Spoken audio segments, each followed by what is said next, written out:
네, 질문 기회 주셔서 감사합니다. 서울신문 김진아 기자입니다. 이해운 기획예산처 장관 후보자에 대한 인사청문회 불발되고 오늘 마침 송부 기한인데요. 재송부를 요청하실 생각이신지 좀 궁금하고요. 또 여당에서도 좀 부적절한 인사가 아니냐는 비판이 좀 있는데 이렇게 청문회가 만약에 열고 기회가 주어지고 해명을 하고 난 다음에 반대 여론이 계속 많아지면 좀 지명철회도 검토하실 수 있는지 궁금합니다. 이 질문을 왜 안 하시나 했어요.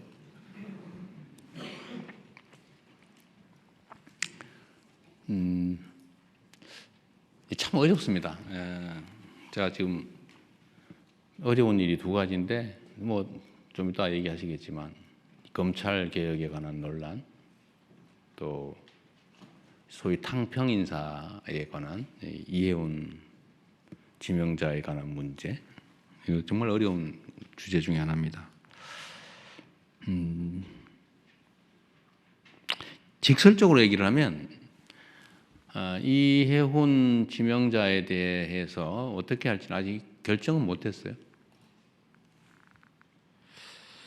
근데 아쉬운 거는 본인의 이야기를 공개적으로 들어볼 기회를 갖고 그 청문 과정을 본 우리 국민들의 좀 판단을 제가 들어보고 좀 그렇게 판단하고 싶었는데, 결정하고 싶었는데 그 기회마저 봉쇄돼서 본인도 아쉽겠지만 저도 참 아쉽습니다. 문제가 있어 보이긴 해요. 그리고 우리 국민들께서도 문제 의식을 가지시는 부분도 있습니다. 그리고 저로서도 아쉽기도 하죠. 그러나 그에 대해서 본인의 해명도 또 들어봐야 되는 거 아닌가요? 그게 공정하죠. 그리고 저는 이제 재판을 많이 참여하면서 평생 살아온 사람이라 우리 의뢰인 쪽 얘기를 제가 잘 정리를 해가지고 이제 판사를 설득하는 일을 평생을 해왔잖아요, 직업으로. 이 원고 측 유능한 대리인이 써놓은 걸 읽어보면요, 100% 그 사람 말이 맞아요. 그런데 피고 측이 써놓은, 유능한 변호사가 써놓은 주장을 잘 읽어보면 100% 맞아요. 그래서 두 사람 얘기를 다 들어보면 판단이 좀 서요, 양쌍방의 얘기를. 그래서 재판제도가 원래 공격 방어가 중요해요. 그래서 한쪽 얘기만 듣고 판단하는 거는 그리 바람직하지 않더라. 저는 하도 저 자신에 관한 이야기, 왜곡된 가짜를 많이 들어봐서 제가 그런 신념이 생겼어요. 사람의 말을 듣고 판단하지 않는다. 제가 아주 가까운 사람 얘기를 잘 안 믿어요. 근거가 뭔데? 이쪽 입장은 뭔데? 제가 꼭 물어보죠. 그래서 제가 레드팀 이런 거 좋아해요. 반대쪽 얘기를 꼭 들어보려고 그래요. 근데 한쪽 얘기들은 위험하거든요. 그거 잘 안 믿어져요. 그래서 좀 아쉽다. 지금 할 수 있으면 지금이라도 좀 해줬으면 좋겠는데 좀 어떨지 모르겠어요. 쉽지 않겠죠? 좀 시간을 두고 판단하겠습니다. 그런데 이거와 관련해서 좀 근본적인 얘기를 한번 하고 싶어요. 청와대의 검증에 문제가 있는 거 아니냐는 지적도 아마 하실 것 같아요. 문제가 있죠, 결론적으로. 부족하죠.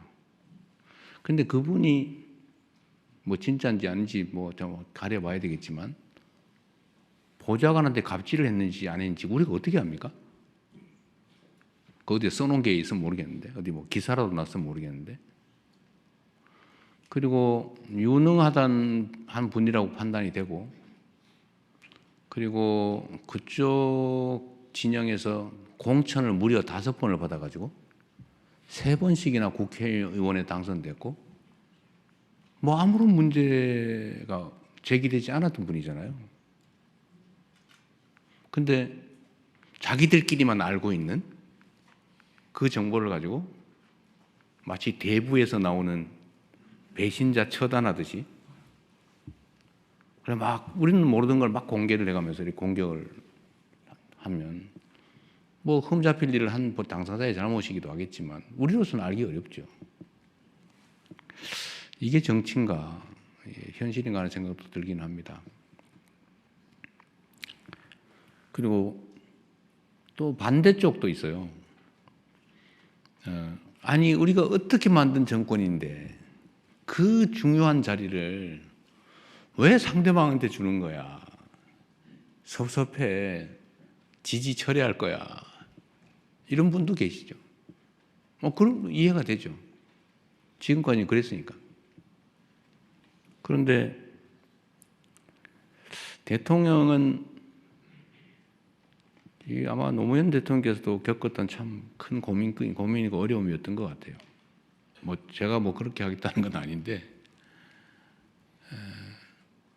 대통령은 당선될 때까지는 한쪽 진영의 대표인 게 분명한데, 당선된 순간부터는 전체를 대표해야 된다. 이게 저희 확고한 생각이에요. 그러나 출신이나, 그러니까 대표하던 진영, 또 그 진영의 가치, 지향, 신념 이런 건 변하지 않죠. 예를 들면 칼 쓰는 민족, 종족하고 활 쓰는 종족이 싸워서 칼 쓰는 종족이 이겼다고 해도 모두가 칼만 써 이렇게 할 수는 없잖아요. 필요하면 활도 쓰고 칼도 쓰고 창도 쓰고 그러는 거죠. 그래서 이 기본을 잃지 않되 모두가 함께 갈 수 있는 길을 최대한 찾아보자. 제가 강요 임명이나 우리 청와대 참모들을 꾸리는데 압도적 다수는 우리의 생각과 가치, 지향을 함께하는 같은 색깔의 같은 진영의 사람이잖아요. 근데 그렇게만 하면 어떡해요? 그래서 이제는 우리가 휘둘리지 않을 정도가 됐으니까 우리가 다른 의견도 좀 반영도 좀 하고, 특히 경제 분야는 소위 보수적 가치가 또 보수적 질서가 또 중요한 측면도 있고, 그래서 우리가 좀 점검을 해가면서 가자. 다양한 사람들의 목소리도 좀 듣자. 그리고 통합이라고 말만 하는데 실제로 좀 기회를 같이 조금이라도 나누어서 함께 하자. 그래서 한번 시도해 본 건데, 이제 물론 소수가 있죠. 다른 장관도 계시고, 다른 위원장도 계시고, 참모들도 있고 하긴 한데, 이번 이혜훈 장관 지명자 문제는 이렇게 극렬하게 저항에 부딪힐 줄은 몰랐습니다. 이 정도일 줄은 몰랐어요. 좀 어렵습니다. 어려운데, 하여튼 우리 국민 여러분께서도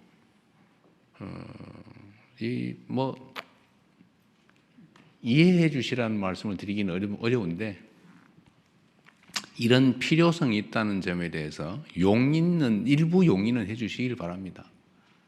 우리가 편을 갈라가지고 싸우긴 했지만, 이제 싸움은 일단 끝났고, 이제는 함께 모두를 대표하는 그런 통합된 나라로 가야 되고, 그게 대통령이 해야 될 가장 중요한 직무인데, 사실은 필요한 만큼 못하고 있다고 저는 생각합니다. 그러나 필요 최소한을 나름 시도하고 있다.